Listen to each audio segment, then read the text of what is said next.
Hello students, welcome back to our channel જ્ઞાન Ganga education. ધોરણ 8 સ્વાધ્યાય 2.2 એનો દાખલા નંબર છે 14. લક્ષ્મી એક બેંકમાં ખજાનચી છે. તેની પાસે અનુક્રમે ₹100, ₹50 અને ₹10ના મૂલ્યની ચલણી નોટો છે. આ નોટોની સંખ્યાનો ગુણોત્તર અનુક્રમે 2:3:5 છે. જો કુલ રકમ ₹4 લાખ હોય તો લક્ષ્મી પાસે દરેક મૂલ્યની કેટલી ચલણી નોટો હશે? બરાબર. લક્ષ્મી પાસે 100, 50 અને 10ની નોટો છે અને એનો ગુણોત્તર અનુક્રમે 2, 3 અને 5 છે. બરાબર. તો આપણે શું કરવાનું છે અહીંયા કે ધારો કે લખશું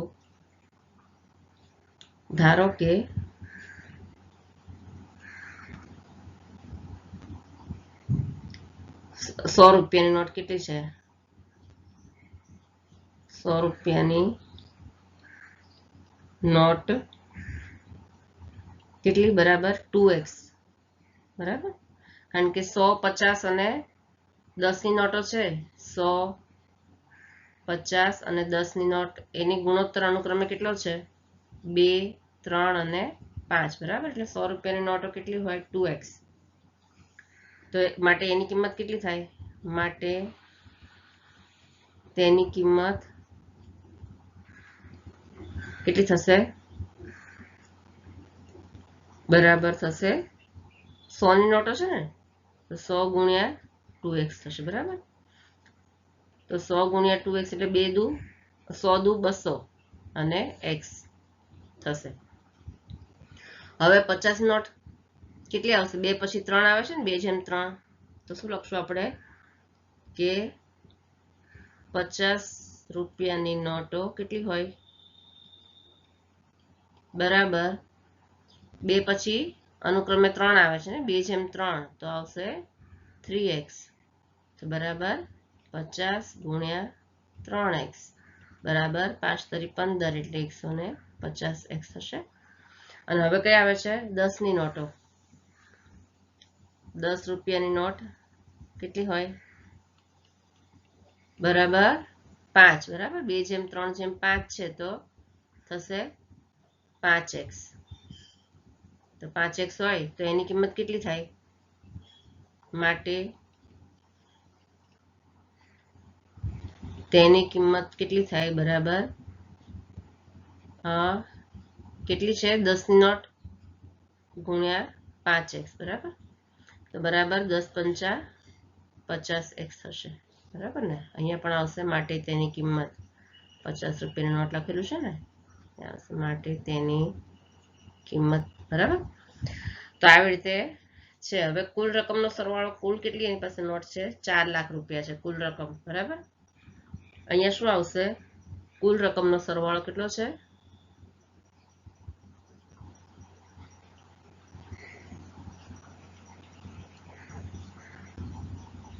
સરવાળો બરાબર કેટલા છે?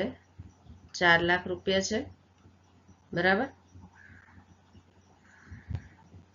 તો હવે બધી આ જે છે એનો આપણે શું કરવાનું? સરવાળો કરી દેવાનો. 200x, 150x અને કોનો સરવાળો કરવાનો? તેની કિંમત આપણે લખી છે ને, 200x વત્તા 150x વત્તા 50x. બરાબર. એનો સરવાળો કેટલો છે? 4 લાખ. તો માટે આપણે શું કરવાનું?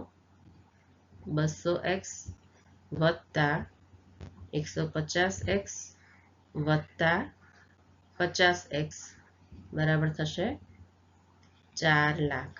બરાબર ને. કુલ રકમ એની પાસે 4 લાખ છે.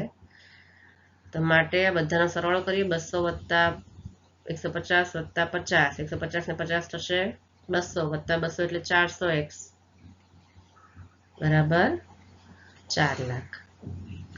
તો માટે આપણે x ને કરતા બનાવવાનો ને. અહીંયા x બરાબર 4 લાખ અને છેદમાં 400 છે. x ની બાજુમાં ક્યાં જાય? સામે જાય તો છેદમાં જતા. બરાબર ને.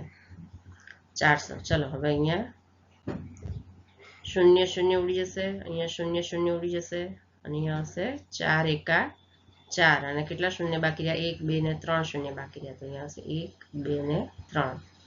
માટે x બરાબર કેટલા મળે છે? અહીંયા x બરાબર આવશે 1000. બરાબર. x બરાબર છે 1000.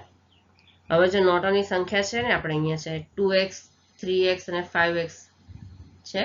ધારો કે 100 ની નોટ અહીંયા 2x, પછી અહીંયા 50 ની નોટ 3x અને 10 ની નોટ 5x. તો આમાં જે x છે તે આપણે શું લખવાનું છે? 1000 લખવાના છે. બરાબર. તો આપણે શું લખશું? આ 100 ની નોટોની સંખ્યા કેટલી થશે? કેટલી છે? 2x છે ને, તો 2x બરાબર 2 ગુણ્યા 1000 બરાબર કેટલા થાય? 2000. બરાબર. બરાબર થશે અહીંયા 2000 થશે. પછી 50 રૂપિયાની નોટ, 50 ની નોટોની સંખ્યા બરાબર 50 નોટ કેટલી છે? 3x છે. તો 3x બરાબર 3 ગુણ્યા x એટલે 1000 બરાબર થશે 3000 થશે. બરાબર. અને હવે કઈ બાકી રહી? 10 ની. તો આપણે શું લખશું? 10 રૂપિયાની નોટોની સંખ્યા બરાબર કેટલા છે? 5x છે ને, 5x બરાબર 5 ગુણ્યા x એટલે 1000. તો 5 ગુણ્યા 1000 એટલે 5000 છે. બરાબર. તો એની પાસે અનુક્રમે દરેક મૂલ્યની કેટલી ચલણી નોટો હશે? 2000, 3000 અને 5000 નોટો હશે.